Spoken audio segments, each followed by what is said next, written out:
প্রিয় উচ্চ মাধ্যমিক ছাত্রছাত্রীরা, সামনে তোমাদের এইচএস পরীক্ষা আর কিছুদিন মাত্র দেরি আছে। আর এই কিছুদিনে তোমাদের জন্য প্রত্যেক দিন আমি কী করবো, 50টা করে কোশ্চেন নিয়ে একটা করে সেট নিয়ে আসবো। যে সেটগুলো কী হবে, তোমরা পরীক্ষায় কিন্তু এখান থেকে একদম হুবহু কমন পাবে, প্লাস একদম সেম টু সেম কমন পেয়ে যাবে। ওকে, আর আমি যে সাবজেক্টগুলো নিয়ে আসবো সেগুলো হচ্ছে বাংলা, ইতিহাস, সংস্কৃত এবং রাষ্ট্রবিজ্ঞান। ক্লিয়ার? এই 4টে সাবজেক্টের উপরে মোটামুটি 8টা থেকে 10টা করে ক্লাস কিন্তু আমি তোমাদেরকে প্রোভাইড করব। আজকে কি করেছি, আজকে আমি তোমাদের জন্য মেনলি সংস্কৃতের উপর একটা প্র্যাকটিস সেট কিন্তু নিয়েছি। এখানে প্র্যাকটিস সেট বলা ঠিক যাবে না, এটা তুমি বলতে হবে যে কোশ্চেন অ্যান্সারের কিন্তু একটা সেট নিয়েছে। এখানে তোমরা কী পাবে, 50টা করে কিন্তু প্রশ্ন পাবে। ওকে, সমস্ত রকম কোশ্চেন কিন্তু এখানে তোমরা দেখতে পাবে। তো চলো দেরি না করে প্রথম প্রশ্ন দেখিনি আমরা। কনক শব্দের অর্থ কী?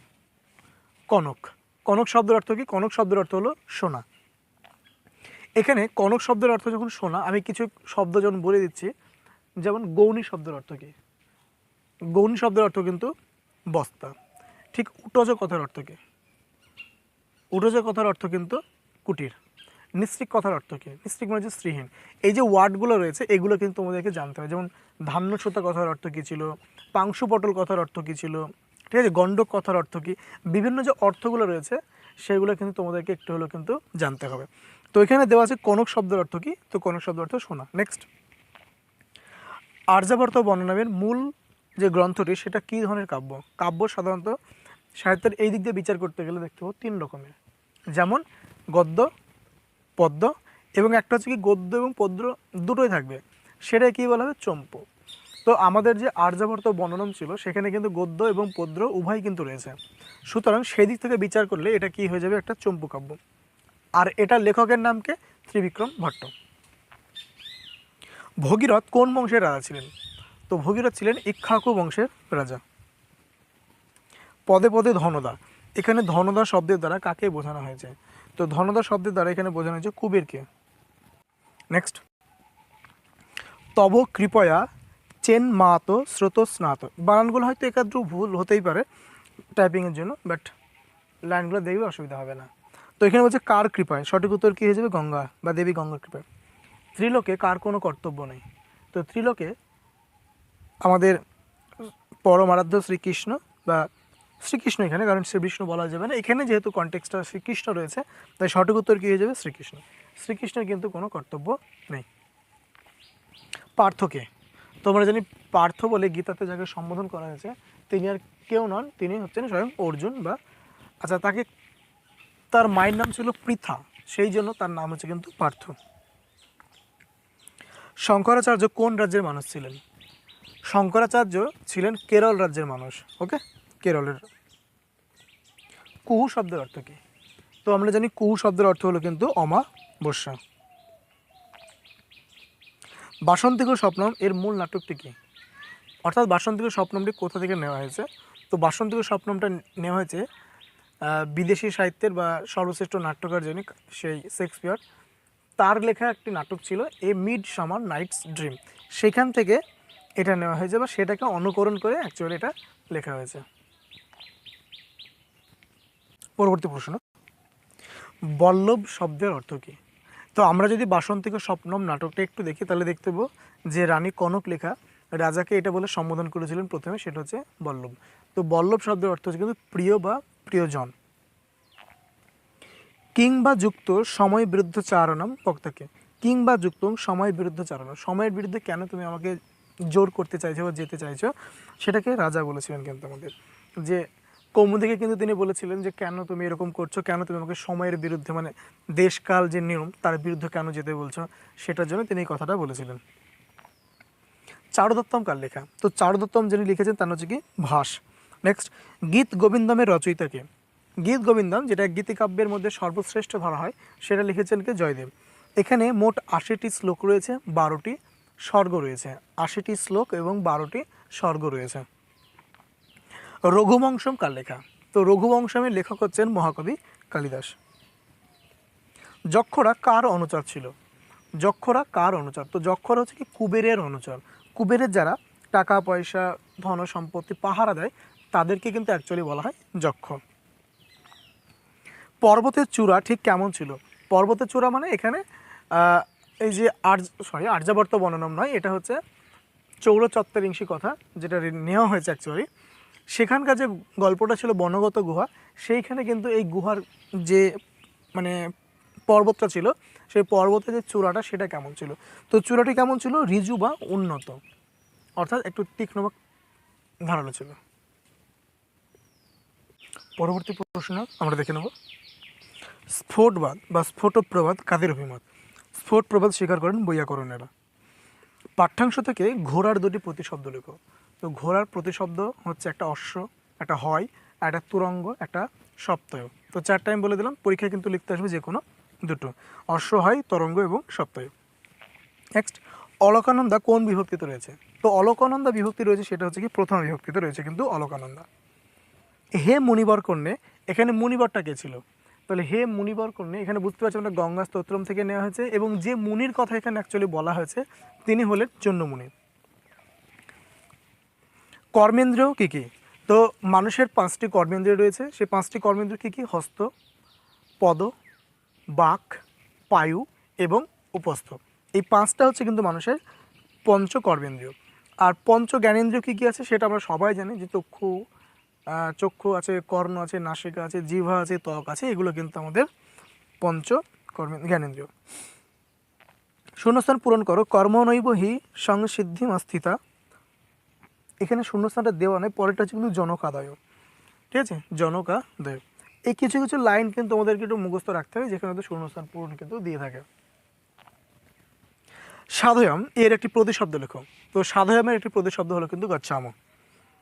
নেক্সট, কৌমুদীর পিতার পছন্দের পাত্র কে ছিল? তো কৌমুদীর পিতার পছন্দের পাত্র ছিল মকরন্দ। আর কৌমুদী কাকে বিবাহ করতে চেয়েছিল? সেটা হচ্ছে বসন্তকে কিন্তু বিবাহ করতে চেয়েছিল। কৌমুদীর পিতাকে, তো কৌমুদীর পিতার নাম হচ্ছে ইন্দু শর্মা। রাজার নাম কি? ইন্দ্র বর্মা। রাজার প্রেমিকার নাম কি? কনকলেখা। কৌমুদী কাকে বিবাহ করতে চেয়েছিল? বসন্তকে। আর পিতা কার সঙ্গে বিয়ে দিবে বলেছিল? সেটা হচ্ছে কি মকরন্দকে। চাকরটির নাম কি ছিল? প্রমোদ। এই কটা ক্যারেক্টার কিন্তু আছে, যেগুলো কিন্তু একটু মাথায় রাখতে হবে। নেক্সট, ইন্দ্রবর্মার উদ্বেগের কারণ কি? তো ইন্দ্রবর্মা উদ্বিগ্ন ছিল তার বিবাহ নিয়ে। তার বিবাহ নিয়ে তিনি অনেকটা চিন্তিত ছিলেন। তো এখানে সঠিক উত্তর কী হয়ে যাবে? তার বিবাহের কারণে। নেক্সট, প্রতিজ্ঞা যৌগন্ধরায়ণম কার লেখা? তো প্রতিজ্ঞা যৌগন্ধরায়ণ একটা ভাষের লেখা একটা বিখ্যাত নাটক। ঠিক আছে, মেঘদূতমের নায়ককে? মেঘদূতম একটা বিখ্যাত গীতিকাব্য, যেটা মহাকবি কালিদাসের লেখা। সেই মেঘদূতের যে নায়ক সেটা হচ্ছেন কি একজন নির্বাসিত যক্ষ। একজন নির্বাসিত যক্ষ হচ্ছেন কি এর নায়ক। শূদ্রকের লেখা নাটকটির নাম কি? শূদ্রক যে নাটকটি লিখেছিলেন তার নাম হচ্ছে কি মৃচ্ছকটিকম। নেক্সট, পর্বতেশু হিমালয় শ্রেষ্ঠ। এখানে পর্বতেশু তলে দাগ আছে, তোমাদেরকে কি করতে হবে? এখানে কারক ও বিভক্তি কিন্তু নির্ণয় করতে হবে। মেনলি কারকটা তোমাদেরকে জানতে চাওয়া হয়। তো পর্বতেশু কোন কারক হবে সেটা দেখো, এগুলো কিন্তু তোমাদেরকে কিন্তু মুখস্থ রাখতে হবে, সূত্র জানতে হবে। আমি কিন্তু এখানে জাস্ট করিয়ে দিচ্ছি, এখানে তো প্র্যাকটিস সেট, ক্লাস করানো যাবে না। তো পর্বতেশু হিমালয় শ্রেষ্ঠ সঠিক উত্তর কিন্তু যতশ্চ নির্ধারণম, সূত্রানুসারে সপ্তমী। বালক জনকাত বিভেতি। যখন কোনো একটা জিনিস থেকে ভয় পাওয়া হয় তখন সেখানে কী হয়ে যাবে? পঞ্চমী হয়, এবং কোন কারক হয়ে থাকে? পঞ্চমীতে হয়, অপাদান কারক হয়, এবং যে সূত্রটা সেটা কি? বৃত্তার্থানাং ভয় হেতু। অর্থাৎ যখন কোনো একটা জিনিস থেকে মানুষ ভয় পায় সেটা তখন কিন্তু এই কারকটা হয়ে থাকে। তো বালকটি পিতা থেকে ভয় পাচ্ছে। তো বৃত্তার্থানাং ভয় হেতু সূত্রানুসারে জনকাত পদে অপাদান কারক, এবং অপাদানে পঞ্চমী, সূত্রানুসারে পঞ্চমী বিভক্তি। এত বড় লেখার দরকার, তোমরা যদি শুধুমাত্র লেখো যে ভিত্তার্থানাং ভয়তো সূত্রানুসারে পঞ্চমী, তাহলেও কিন্তু হয়ে যাবে। মৎস্য জলং বিনা ন জীবতি। বিনা, বিনা শব্দযোগে আমরা জেনে থাকি কী হয়? বিনা শব্দযোগে কিন্তু হয়ে থাকে কর্মকারক। তো এখানে সঠিক উত্তর কী হয়েছে? বিনা শব্দযোগে দ্বিতীয়া বা কর্মকারক। শিবায় নম, এখানে কিন্তু সঠিক উত্তর যেটা হবে সেটা কিন্তু একটা বড় সূত্র রয়েছে, যেমন কি নমো স্বস্তি স্বাহা সদালং যোগাট বসত, এরকম সূত্রটা থাকে। কিন্তু তোমরা শুধুমাত্র পরীক্ষার সময় যদি লেখো যে নমঃ শব্দযোগে চতুর্থী, নমঃ শব্দযোগে চতুর্থী, তাহলেও কিন্তু হয়ে যাবে। এখানে যদি কৃষ্ণায় নম না দিয়ে যদি এরকম থাকতো যে শিবায় নম না দিয়ে যদি কৃষ্ণায় স্বস্তি বা অগ্নয় স্বাহা, তখন কি হবে, তখন তোমরা যদি লিখো যে স্বাহা শব্দযোগে চতুর্থী বা স্বস্তি শব্দযোগে চতুর্থী, তাও কিন্তু হবে। আর যদি কেউ পারো সূত্রটা লিখতে, তো অবশ্যই কিন্তু সূত্রটা লিখতেই পারো। এবার যেগুলো আমরা করব সেটা হচ্ছে কি সমাস। সমাস কিন্তু পরীক্ষাতে আসবে, তোমরা জানো। তো সমাস একটা ইম্পর্টেন্ট চ্যাপ্টার, একটু ভালো করে দেখবে। প্রথমে যে সমাসটা রয়েছে তার নাম হচ্ছে কি অহির নিশম। আমরা বুঝতে পারছি অহ মানে হচ্ছে কি দিন, আর নিশা মানে কি রাত্রি। দুটোই সমান প্রায়োরিটি পাচ্ছে। আর যখন দুটোই সমান গুরুত্ব পায় তখন সেখানে কি হয়ে যায়, দ্বন্দ্ব সমাস হয়। তো এখানে কি হয়ে যাবে, অহনি চ নিশা চ। অহনি মানে কি দিন, নিশা মানে কি রাত্রি। সঠিক উত্তর কি দ্বন্দ্ব সমাস। রামানুজ, রামানুজ রামের অনুজ বা রামস্য অনুজ, রামস্য অনুজ সূত্র কী হবে, ষষ্ঠী তৎপুরুষ। দৈত্যারী, দেখো দৈত্যদের যিনি অরি তাকে কি বলা হয়, দৈত্যারী। অ্যাকচুয়ালি এটা বলা হয় কাকে, দেবরাজ ইন্দ্রকে কিন্তু বলা হয় দৈত্যারী। তো এখানে সঠিক উত্তর কী হয়ে যাবে, দৈত্যস্য বা দৈত্য নাম অরি, ষষ্ঠী তৎপুরুষ। যেটা ইচ্ছা তোমরা কিন্তু করতে পারো, দৈত্যের অরি বা দৈত্যদের অরি। বাক্যম, বাক্যম মানে কি কথা। এখানে পরীক্ষায় আসে কি যে অর্থ যুগলের মধ্যে পার্থক্য নির্ণয় করো এবং সেখান দিয়ে একটা করে লাইন মানে বাক্য রচনা কিন্তু করতে হবে। আমার এখানে আমি করে দিয়েছি, তোমরা শুধু একটু দেখে নেবে যে কোনগুলো কোনগুলো আমি করাচ্ছি, সেগুলোই কিন্তু পরীক্ষার জন্য ইম্পর্টেন্ট। এই 8টা দিনে যদি আমি মিনিমাম 32টা করাই, তো সেইখান থেকেই কিন্তু তোমরা পরীক্ষায় কিন্তু হুবহু কমন পাবেই পাবে। আজকে যেমন কি নিয়েছি বাক্যম, বাক্যম মানে হচ্ছে কথা। তস্য বাক্যং মধুরম, তোমার বাক্যটি খুব সুন্দর বা সুন্দর কথা বলছো। নেক্সট বাচ্চম, বাচ্চম মানে হচ্ছে কি বলার যোগ্য, যেটা বলা যেতে পারে। সদৈব সত্যং বাচ্চম, সদা সত্য কথা বলো। আহয়তি, আহ্বান করে, একটা আহ্বান করছে, ডাকছে যে এসো কি যাই এরকম। পিতা পুত্রম আহ্বয়তি মানে ডাকছে একটা। আর আহ্বয়তি কথা হচ্ছে স্পর্ধাপূর্বক আহ্বান করছে যে আসো দেখে নি তোমার সঙ্গে লড়াই করে, হ্যাঁ এরকম একটা বিষয়টা। তো এখানে কী হয়েছে, মল্ল যে একজন যোদ্ধা মানে কুস্তি বলা যেতে পারে, যেটা মল্লযোদ্ধা, সে মল্লম আহ্বয়তে ডাকছে এসো আমরা যুদ্ধ করি। তো এটা স্পর্ধাপূর্বক ডাকা, আর একটা হচ্ছে কি স্নেহপূর্বক ডাকা। কবরা, কবরা মানে হচ্ছে কি বিচিত্রা, ইয়ং পৃথিবী কবরা মানে এই পৃথিবী হচ্ছে কি বিচিত্রের মধ্যে এই পৃথিবী। নেক্সট কবরী, চুলের যে খোপাটা হয় সেটাকে আমরা কি বলি সাধারণত, কবরী। মাতু সুন্দরী কবরী, মাতার যে কবরী চুলের খোপাটা সেটা কিন্তু খুবই সুন্দর। এবার যেগুলো রয়েছে সেগুলো হচ্ছে এক কথায় প্রকাশ, অর্থাৎ এগুলোকে কি করতে হবে, এক কথায় প্রকাশ করতে হবে। যেমন গণপতি দেবতা অশ্ব, এটাকে আমরা কি বলবো এক কথায় বললে, গানপত্য। যারা গণেশকে যারা উপাসক হিসাবে মানে, ঠিক আছে, অর্থাৎ গণেশ যাদের উপাস্য দেবতা তাদেরকে কি বলা হয়, গানপত্য বলা হয়। শিব যাদের উপাস্য দেবতা তাদের কি বলা হয়, শাক্ত বলা হয়, শৈব বলা হয়। কালী যাদের উপাস্য দেবী তাদেরকে কি বলা হচ্ছে, শাক্ত। বিষ্ণু যাদের উপাস্য দেবতা তাদেরকে কি বলা হয়, বৈষ্ণব। ঠিক আছে, এরকম কিন্তু থাকে, যেমন সূর্য হলে সৌর হবে। ঠিক আছে, এখানে গানপত্য রয়েছে কারণ কি গণপতি দেবতা অশ্ব। নেক্সট জননাং সমূহ, অনেকগুলো মানুষজন এক জায়গায় রয়েছে, সেটাকে আমরা কি বলি, জনতা। তো জননাং সমূহ কি হবে, জনতা। কন্যায়া অপত্যং পুমান, কন্যার যে সন্তান মানে কন্যা থেকে যে অপত্য মানে সৃষ্টি হয়, যে জন্মায়, যে তাকে হয়েছে কন্যায় অপত্যম পুমান। তো আমরা সেটা কি বলবো, কানিন বলবো, অর্থাৎ নাতি নাতনি অনেক কিছুই হতে পারে। কিন্তু ব্যাকরণম অধীতে, যারা ব্যাকরণ পাঠ করেন বা পড়ে থাকেন তাদের কী বলা হয়, বৈয়াকরণ কিন্তু বলা হয়। এখানে কিন্তু আর একটা কথাও তোমাদের আমি বলে দিই, সেটা হচ্ছে পরীক্ষায় কিন্তু কখনোই 4টে চাইবে না, পরীক্ষায় কিন্তু চাইবে মাত্র 3টে। আমি 4টে করে দিচ্ছি। সমস্ত জায়গাতেই কিন্তু এতগুলো করে কিন্তু কোশ্চেন জানতে চায় না, কোনোটায় 2টো কোনোটায় 3টে, আমি সবগুলোই কিন্তু করে দিয়েছি যতগুলো অ্যাকচুয়ালি দেওয়া থাকে। যেমন কারক জানতে চাই 3টে, আমি কারক করে দিয়েছি কিন্তু 5টা, কোনো দিন হয়তো 6টাও করাবো। ঠিক আছে, তো যতগুলো সেটে দেওয়া আছে সেটা থাকে আমি কিন্তু সেইভাবে করাবো। বাদবাকি পরীক্ষার সময় তোমরা কী করবে, যতগুলো চেয়েছে সেই কটাই কিন্তু করবে। নেক্সট এবার যেগুলো রয়েছে সেগুলো হচ্ছে কি পরিনিষ্ঠিত রূপ। পরিনিষ্ঠিত রূপ আর ওটা আগে ছিল কি এক কথায় প্রকাশ, এটা হচ্ছে কি পরিনিষ্ঠিত রূপ। যেমন পৃথা অন, পৃথা অনকে পরিনিষ্ঠিত রূপ করলে কী হয়ে যাবে পার্থ। সহ তুমুন সরুম, ধনযুক্ত মতুপ সেটা হচ্ছে কি ধনবান, গম তাজ গত্বা 4টে, এখানে করতে হবে কতগুলি 3টে, তো এগুলো একটু কিন্তু দেখবে। এবার যেটা হয়েছে সেটা হচ্ছে কি অনুবাদ করা। এই প্যাসেজটা কি থাকবে তোমাদের কিন্তু দেওয়া থাকবে, সেই প্যাসেজটাকে তোমাদেরকে কী করতে হবে অনুবাদ করতে হবে। কোনো কোনো সেটে একটা করে প্যাসেজ থাকে, কোনো দুটো করে থাকে, তোমাদেরকে একটা করতে হবে। আজকে হয়তো আমি একটা নিয়ে এসেছি, সামনের দিন কিন্তু আমি দুটো করে প্যাসেজ নিয়ে আসবো এবং সেটাকে অনুবাদ তোমরা কিন্তু করবে, বাড়িতে প্র্যাকটিস করবে। এখানে মেনলি আমি যেগুলো প্র্যাকটিস করাবো সেগুলো কিন্তু জানবে, এগুলো কিন্তু পরীক্ষার জন্য কিন্তু একদম হাইলি, মানে এখান থেকে কিন্তু চান্স আছেই আছে। সুতরাং এগুলোকে তোমরা কিন্তু একটু ভালো করে দেখে নেবে। আজকে যেটা রয়েছে সেটা হলো কি অনুবাদটা দেখো কি বলছে, अस्माकं মানে আমাদের, মহাকাব্যম যে মহাকাব্য রয়েছে সেটা কি কি, রামায়ণং মহাভারতম চ, চ মানে কি এবং, কিন্তু যখনই এবং শব্দটা ব্যবহার আমরা করি তখন সাধারণত এটা শেষে ব্যবহার করাটাই শ্রেয় বা সুন্দর হয় দেখতে। যদি এখানে আরও কয়েকটা নাম থাকতো যেমন গীতা বেদ যদি থাকতো তাহলে চটা কিন্তু শেষে ইউজ করাটাই বেটার, কমা কমা দিয়ে।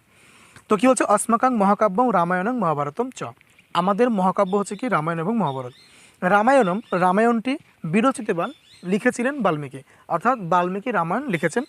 মহাভারতম, মহাভারতটি বেদব্যাস বিরচিতবান, এটা বেদব্যাস কিন্তু লিখেছেন। বিরচিতবান মানে কি লিখেছেন। রামায়ণম অর্থাৎ রামায়ণ অহং পঠিতবান, রামায়ণ আমি পড়েছি।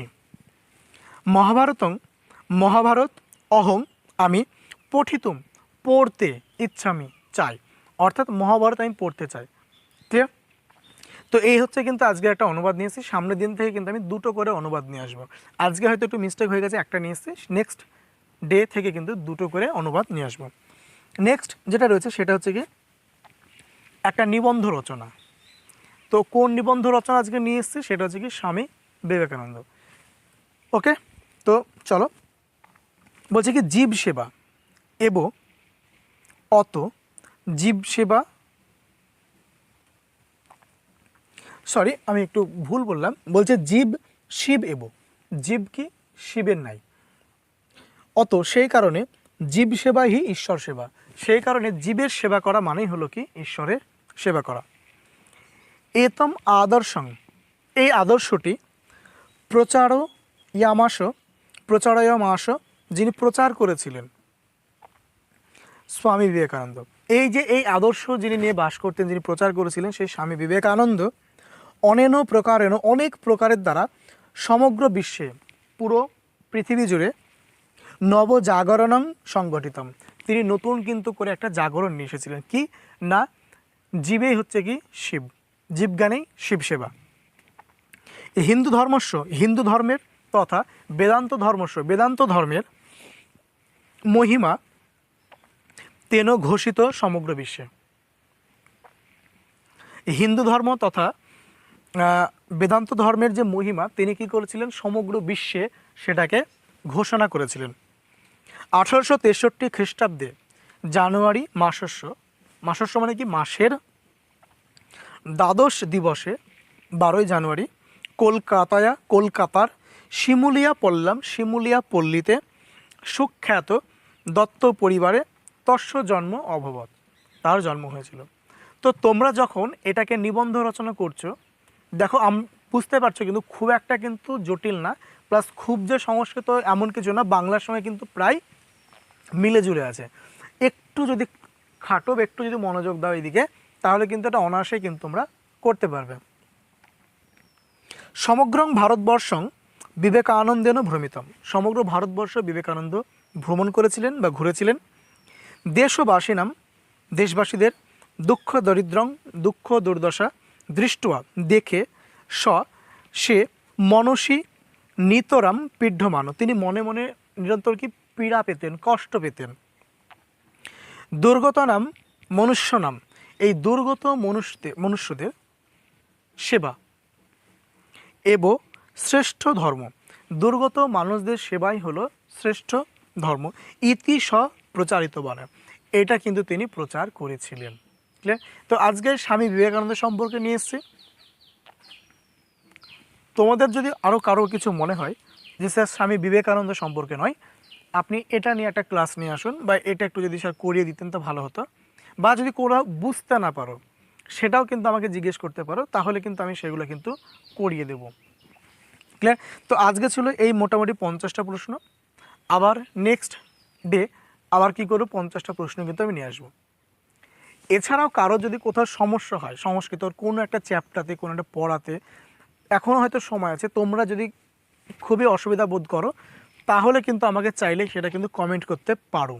কমেন্ট করে তোমরা কী করবে, আমাকে একটু লিখে জানাবে স্যার এই সমস্যা হচ্ছে, যদি একটু হেল্প করে দেন, আমি অবশ্যই সেটা নিয়ে হেল্প করব এবং নেক্সট ডে সেটা নিয়ে কিন্তু ক্লাস নিয়ে আসবো। আর একটা কথা, এই ভিডিওটা তোমরা যারা এইচএস দেবে তাদের সঙ্গে একটু শেয়ার করে দিও, যাতে তারা একটু হলেও উপকৃত হয়। যতই হোক 50টা কোশ্চেন নিয়ে এসেছি, আশা করছি একটু হলেও তোমরা উপকৃত হবে, এবং এই কোশ্চেনগুলোই কিন্তু পরীক্ষাতে কিন্তু হুবহু কিন্তু কমন আসবে। ওকে, তো দেখা হচ্ছে নেক্সট ডে নেক্সট কোনো ভিডিও নিয়ে। আজকের মতো এটুকুই। ভালো লাগলে অবশ্যই চ্যানেলটিকে একটু সাবস্ক্রাইব করে দিও এবং একটু লাইক বাটন করে পাশে থেকে যাও। ওকে, আজকের মতো টাটা।